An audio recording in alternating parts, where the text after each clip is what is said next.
Let's look at this man trying to justify the movement of Fulani Herdsmen from the north to the southern part of the country. Though I know in Nigeria there is actually freedom of movement, but does that extend to moving cows all about? But the best I can say, because I want you to listen to the man, but the best I can say is, with the current state of insecurity, particularly occasioned by Fulani militias, and in some cases, even Fulani Herdsmen themselves, I think the best approach is for states to start enacting anti-open grazing laws. We understand that in the past, Ekiti State did that, and even Benue did it. Now that we have forest guard in place, enforcing such law is not going to be difficult like in the time past. I think the best thing to do is to actually enact anti-open grazing laws to ensure that even if you already find your way in the southern part of the country in terms of already hibernating there for grazing, then you'll be restricted to a particular place if you are able to secure a bush, a piece of land for ranching. I think it makes sense to do that. But let us hear from the man before we further this conversation. There are forced movements. These migrations and movements you see, they are not picnics. They are forced movements just to save their hearts and save whatever they have as their livelihoods. There have been massive migration of pastoralists from northwest because of the increased banditry, and then from northeast because of the Boko Haram activity and the shrinking of the Lexad. The Lexad used to capture a good number of pastoralists in the northwest. But with all those conflicts, the hearts keep on moving. The pressure keep on piling towards the south, towards the hinterland, where you can have security, and then you take census of the herders there, and then also the census of farmlands actually under cultivation there. So, would that be possible in the southeast? Southeast is a different, but we still have a lot of herders. Forget what you see in the media. When you go to Onitsha, Enugu, you see them. In fact, they will even term them Fulani Igbos because they speak only Igbo and Fulani. They don't even speak Hausa. And so it's a situation that we need the country to address. That's why the initiative going on by this government to actually create spaces for the herders. Just like I said earlier on, having listened to the man, for me, I want to say that even if there is a freedom of movement in the concern of the Federal Republic of Nigeria, does that extend to moving cows all about? And even if you say we used to have grazing routes, grazing reserves, I want to say that have been overtaken by events because they may have been encroached, depleted. I don't think any grazing route exists currently. I don't think any grazing reserve exists currently. So the best option globally, not just in Nigeria, when it comes to ranching, is to ranch your cow. The best option globally when it comes to cattle rearing is to ranch your cow. Because there is no way you will do the business of cattle rearing, roaming around like nomadic in the past without destroying people's crop. As you can see in so many videos that always make the round in the internet, you can even clearly see Fulani Herdsmen deliberately, willfully destroying crops. In some cases, you see them uprooting cassavas and feeding it to their cows. In some cases, you see them cutting down maize. I must say that is even pure wickedness. Because there is no way the Fulani themselves, talking about the Fulani herders, will say that they do not know that cassava is planted by someone, or that those maize is planted by someone. So that is why the best option left for the country, or let me say specifically the southern part of the country, is to start enacting anti-open grazing laws. Most especially as we now have forest guards in place. We understand that in the time past, even when such law is enacted in some places, it is often difficult to enforce it to the letter. Because in some cases, there's some level of complicity on the part of maybe the police, maybe unwillingness to enforce it. But now, because personally, that is why I've been an advocate, of course, a very strong advocate that the governors should be given some level of security power to operate. And I want to believe that this forest guard are given that opportunity, so that once anti-open grazing law is enacted in the state, those forest guards, it will fall under their purview to enforce it. And I think it's the way to go. Because Ekiti State did it in the past, Benue State did it in the past.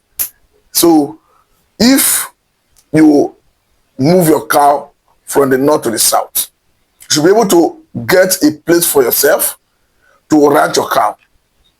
Even if you decide to stay in the northern part of the country, I think the best option is equally to ranch. You can understand that when you talk about places like Benue, places like Kwara, places like Plateau, Southern Kaduna, Taraba, have witnessed the highest level of insecurity occasioned by either Fulani militias or Fulani herders. So in those places as well, Fulani herders, or not just herders, Fulani herders, anybody that is interested in cattle rearing should be ready to ranch his cow. Because before we started seeing Fulani must go in some places, it is because of the activities of those who do the business of cattle rearing. Because in the recent past, we have seen Fulani must go in Taraba, to the point that even a monarch was in the vanguard of that demand. We have seen another one in Benue State, because we all know what Benue State stands for. Basket food of the nation. How the insecurity in that area have crippled their capacity to even farm to feed the nation. We have already seen, of course, another one that happened in Sapele, another Fulani must go.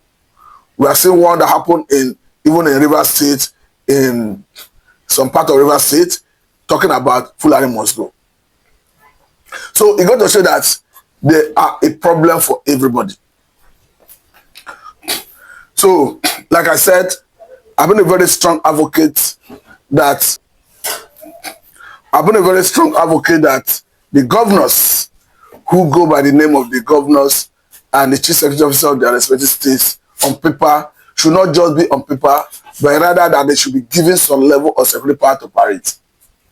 And I strongly believe that this approach of federal government or forest guard has come to give them that leverage. So if forest guard is in place and we now have anti-open grazing laws in states, definitely they will be there to enforce such law. And once that happens, and of course, it means the level of insecurity in that state, any state that have been able to do this, will reduce. Because in no doubt, we know that when it comes to insecurity, some elements in cattle rearing, in terms of Fulani Herdsmen, are always linked to insecurity. We have seen so many videos that may run in the internet where you can clearly see those who are cattle rearers, Fulani Herdsmen, being involved in kidnapping.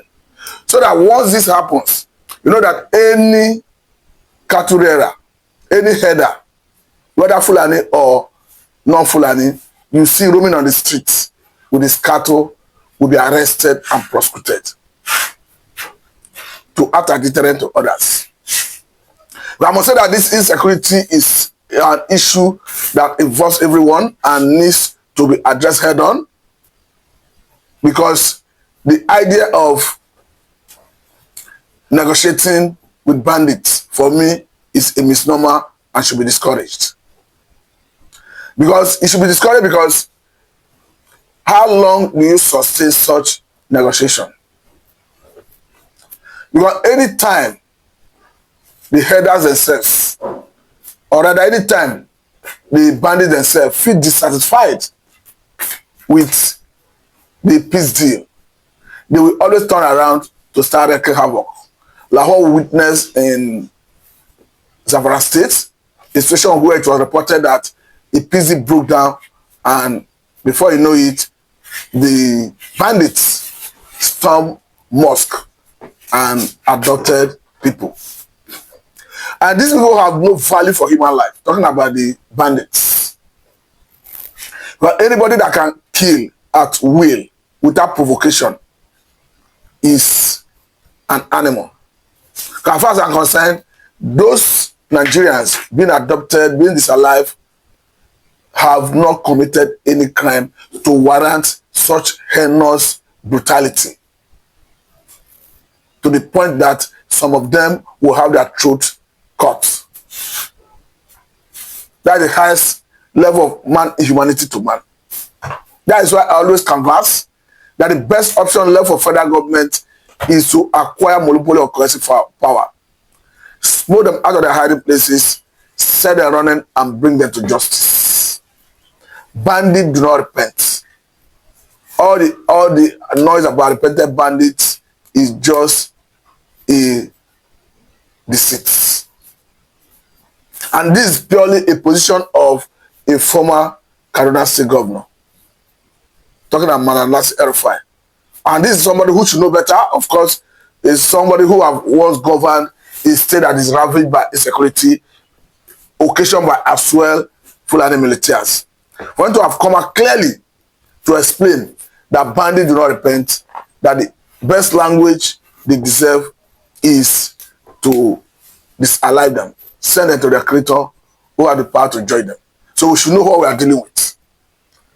So the bottom line from this point is that the states haven't gotten this opportunity of forest guard should jump at it. And secondly, that they should move in to start enacting anti-open grazing laws. Thirdly, that the forest guards should move in to start enforcing such laws, arresting offenders and prosecuting them to act as deterrent to others. Once this happens, we know that one face of the threat is dealt with. You now face the threat of banditry. Of course, we understand that the forest guard will be given the capacity to fight the bandits as well. That is why I'm even questioning the delay of some of the states in jumping at this offer of forest guard. Because by all purpose and intent, federal government has made it very clear that the states should start recruiting between 2,000 and 5,000 personnel, depending on their financial capacity. And more so, as both the states and federal government before now have come out clearly to say that there is more money in the coffer of the state governments as a result of the policy of federal government. Talking about sorting rubber and gasoline and unification of efforts at the official window. And in a way, that money should be used to fight insecurity, because security of life and property is at the heart of governance. Hence, Constitution says that the welfare of the people and their security shall be the primary purpose of governance. More so, as even the governors in their respective states and capacities have sworn to an oath to protect lives and property of their people. So this they must do without excuse, because it builds on them to do, and it is a responsibility that's incumbent on them in their respective offices. Hence, the Constitution has given them such. But I must say very big thank you for your time. This is Sadla Mida. Thank you so much.